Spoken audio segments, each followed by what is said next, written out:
Hey everybody, Jenny here from the Pioneer Home, and today I am doing something I've never done before. I'm going live. So this is completely the unedited virgin version of me, um, which I don't know why a content creator would do that to themselves. Why would you why would you put yourself in front of a camera um, when you're used to editing every single word that you say? But here I am. I wanted to answer some questions that maybe you had for me. And sometimes I get questions that go along in my videos, and a lot of them are similar. So today I'm going to be covering maybe some questions that you've had that maybe you haven't asked me. And some of those might have to do with our move to Missouri. We moved from Wyoming to Missouri recently and we bought a farm. So I'm going to tell you a little bit about that and also answer some questions about sourdough and my sourdough journey thus far. So, why in the world, why would we move from Wyoming to Missouri? That is such a good question. And I can't really give you a super simple answer here, but maybe something I say will be inspiring to you and helpful in your life. So, a farm dream started within us a long, long time ago. My husband and I have been dreaming about having land for a long time, and we've always moved to places for the job. We've always gone where we had to go to make life work. And oftentimes we were in places that we didn't necessarily want to be. And sometimes life works you into a corner. Sometimes you are put into situations, sometimes by your own choice and sometimes not by your own choice. And it leaves you with decisions to make. And so we found ourselves in a position where we needed to make a choice and we needed to make some life changes. And sometimes when change happens, it's a great opportunity to start a new path and to try things that you've never done before. And so we chose to do just that. And we tried really hard to make our land dream work in Wyoming. We were in a gorgeous place in Wyoming.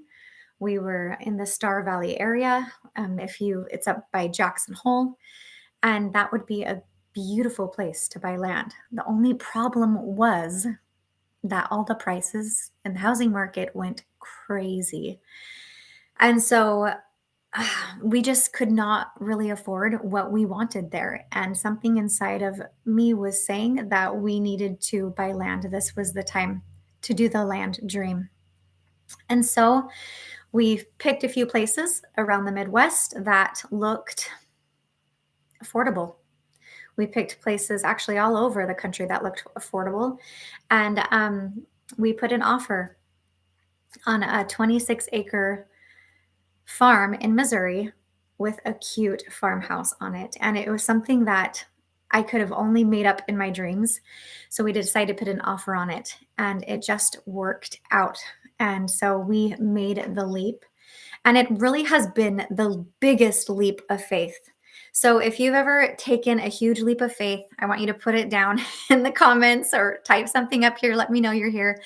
And this was the biggest leap of faith. And I just want to tell you right now that sometimes things on Instagram and on YouTube or whatever platform, they look picture perfect. Our lives here are not picture perfect. In fact, every step of the way to our dream here in Missouri has been an uphill climb and has been a challenge. And we are still facing so many challenges. And so eventually we'll be able to get the cow, we'll be able to get the horses, the animals, but we're just still trying to get our feet underneath us and really get established here in Missouri. One of the questions that I received was, what was one of the most pleasant surprises that we've had since we've been in Missouri? And I would definitely have to say winter. Winter is the best surprise here in Missouri. The weather changes frequently, but sometimes we get the most amazing warm days. And I think this is the first time in my adult life that I've actually really enjoyed winter. And I think that might have something to do with not being buried in snow for 5 months. So, we're really enjoying that. We're enjoying the weather in Missouri.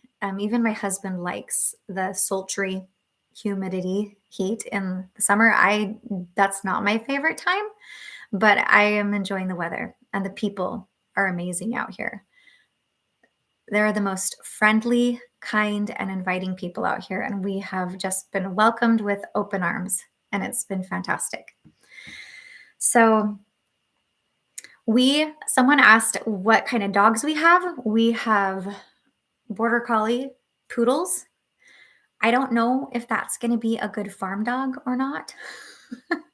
We're going to find out, but we have they're girl dogs too, girl sisters, and they are so fun. And my kids love them. That was on the dream checklist. I said, when we get land someday, we will buy you dogs. And so that was something I had to follow through with. If I had some sort of encouragement to give you guys about following your dreams, since this really is a story that we're still on it. We're still trying to figure this out. We have not made it by any means, but I think that sometimes we have seeds that are planted within us along the way, and those things they don't leave unless we choose to ignore them. But if we water those dreams, if we water those seeds and give them light and put thought to them, and then we add action, those dreams can really bring fruition and come to life. And so I would say that if you have a seed of a dream that's been planted within you, that you should give it a try and to really see if that is something that you really want to do. And my guess is that if you've been thinking about something for a long, long time, that it is something that you really want to do, and you should water that seed and give it light and give faith to it and see what happens. Because I definitely don't want to go through my life wondering what would have happened. So that's what I would say to you. Um, and what this move to Missouri has taught me. And also it's taught me that just because some things are hard, just because it's an uphill climb the whole way doesn't mean it's not right. That sometimes the best things in life that we do can be met with just as much opposition. So that's our move. That was our move from Wyoming to Missouri. It was the biggest leap of faith. We wanted land. We wanted to be able to afford it.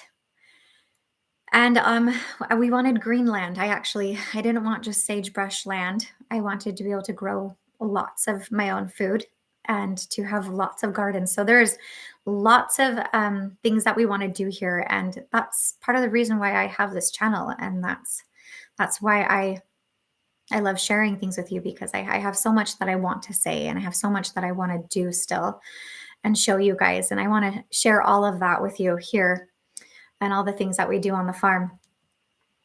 So, moving on to sourdough questions. If you have been trying to start your own sourdough, been watching lots of people start their own sourdough and wondering how you can do the same, I'm going to answer some of your questions.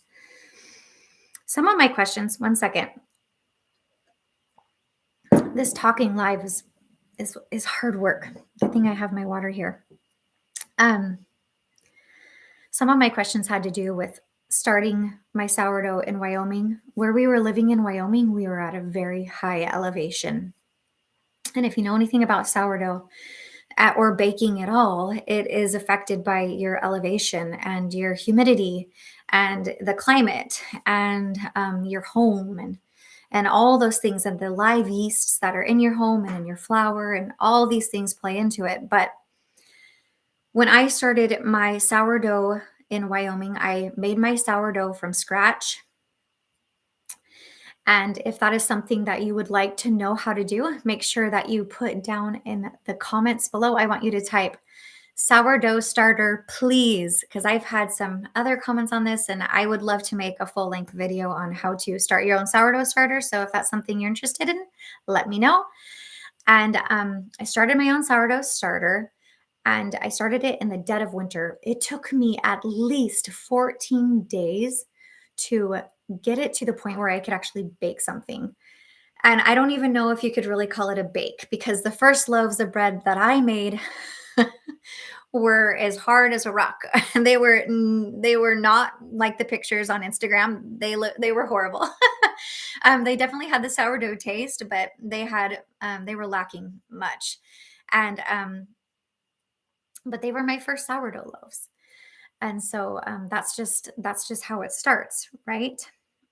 Um, to follow that journey, that sourdough journey, I just experimented like crazy.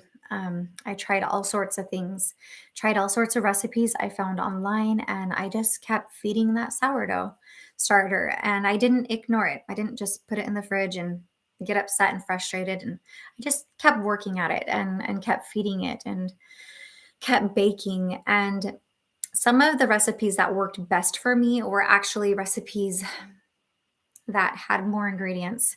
So not just the artisan bowl loaves with the water, flour, and salt. My early sourdough starter didn't do well with those loaves. So the sandwich breads with honey and oil and eggs and all those things seemed to do better. So I tried bagels and English muffins and sandwich bread, and I stuck with the things that actually made a good product. And I think there really is something to be said about having a younger starter, um, as opposed to having a very mature starter. When you've had a really mature starter in your home for a long time, a long period of time, there are more live yeasts in your air and your surroundings and your environment. And I think the bacteria just grow and expand and get more mature. So those things do have to come with time. If I was to give a suggestion for those who are starting from scratch, I would probably suggest either, well, you could try making your own sourdough starter. That is, kind of the long run route, and you've got to be persistent. Um, or you can get a mature starter from a friend. So when I moved over here to Missouri, I had put my sourdough in a container and I had shoved it down in my van and then buried it with all my moving stuff, and which was not wise, but moving's crazy anyway. And so I forgot about it. And when we got here on the farm, it was super, super hot. And that sourdough was left in the car.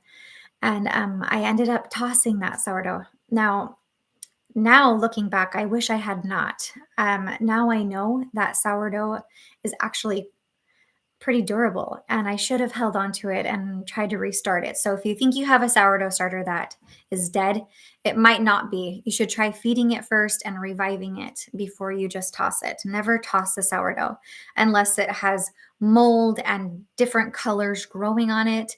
Um, but I would try to revive it if you can. So I got a mature sourdough starter from a friend of mine who had a sourdough starter from California. And I just borrowed hers. And so I've had both experiences. I've made my own and I've got a mature starter from someone else. And I can honestly tell you that I would prefer getting it from someone else. If you're really serious about making bread and you want to make it a part of your life, just cut right to the chase and get the mature starter. That's the method I actually preferred. And so, but just to share with you an honest truth about sourdough. If you are someone who wants to start out with sourdough, I would say it is not for the faint heart. If you are someone who gets really discouraged at failure after failure after failure, sourdough might not be for you. But if you're willing to persist and push through the failures and learn and grow and grow and grow with your sourdough starters, then I would say sourdough's for you. You really have to keep trying.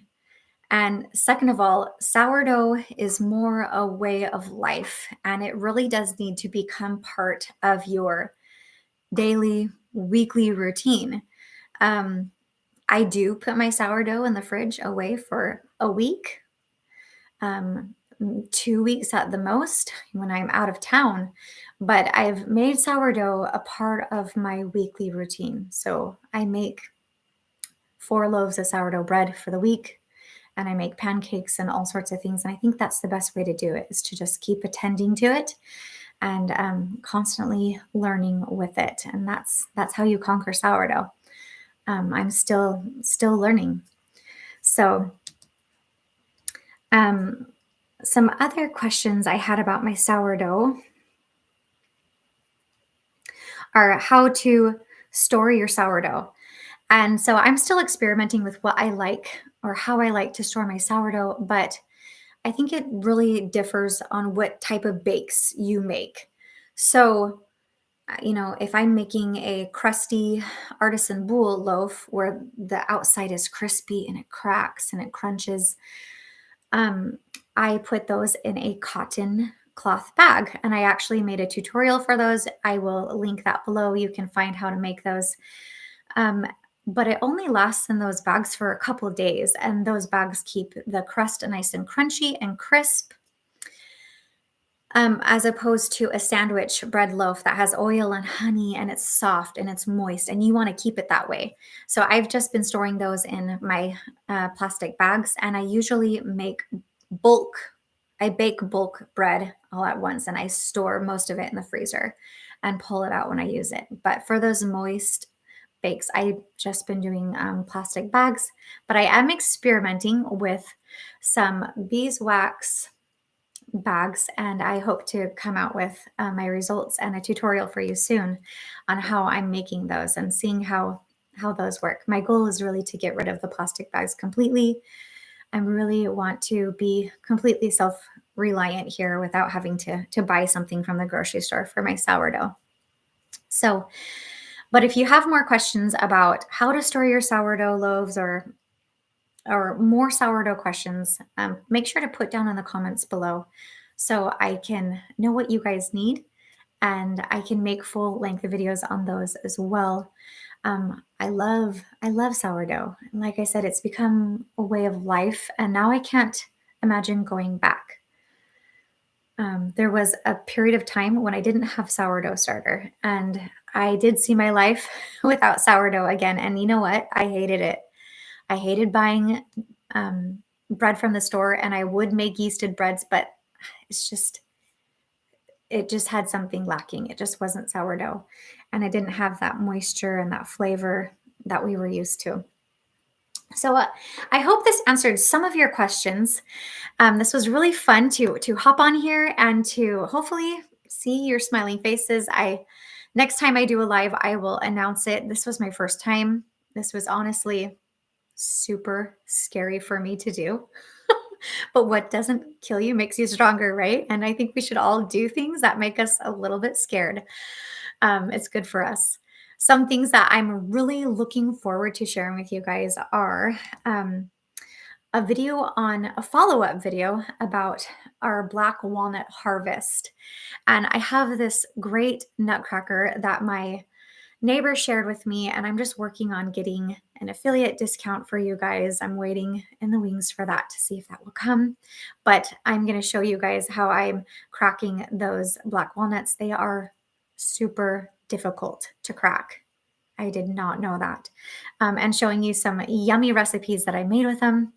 I'm also coming up with some winter recipes for you guys for dinner. And then also getting ready to take a big bite out of my entryway makeover. So look forward to these upcoming videos. Stay tuned, and I'll catch you next time here on the channel, and love you lots. Bye.